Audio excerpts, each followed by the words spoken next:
Damit haben wir jetzt ein Team, was wirklich kaum Erfahrung hat, auf das ich super gespannt bin. Und ihr wisst, ich mag Kontraste. Und genau deswegen jetzt kommt kommt ein jetzt krasses als Team. zweites ein Team, Ja, das sind wir, was Hugo. wirklich wahrscheinlich Nee, in so Wildnis. ziemlich allem Doch, das ja, ja. komplette Gegenteil ist. Das sind wir. Vertrau mir. Weil wir haben einen Plan von Wildnis.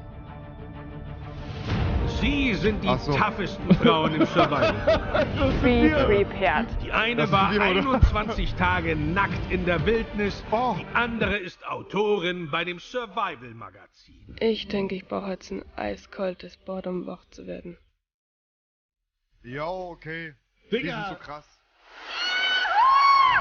Beide veröffentlichen seit über einem Jahrzehnt Videos rund um das Thema Okay, die Outdoor werden gewinnen, und die haben sind die krass. Szene maßgeblich mitgeprägt. Die bringen die anderen um.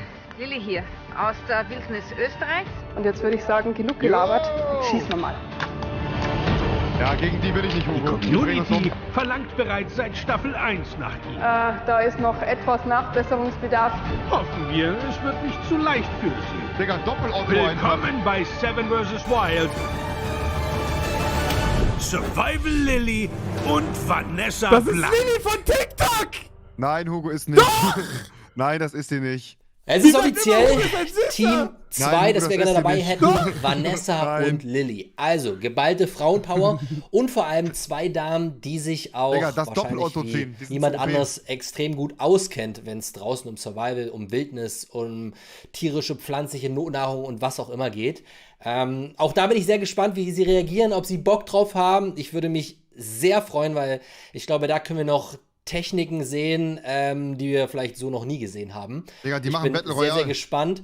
Beide haben schon krasse Selbstexperimente hinter sich im ganzen Outdoor-Bushcraft-Survival-Bereich.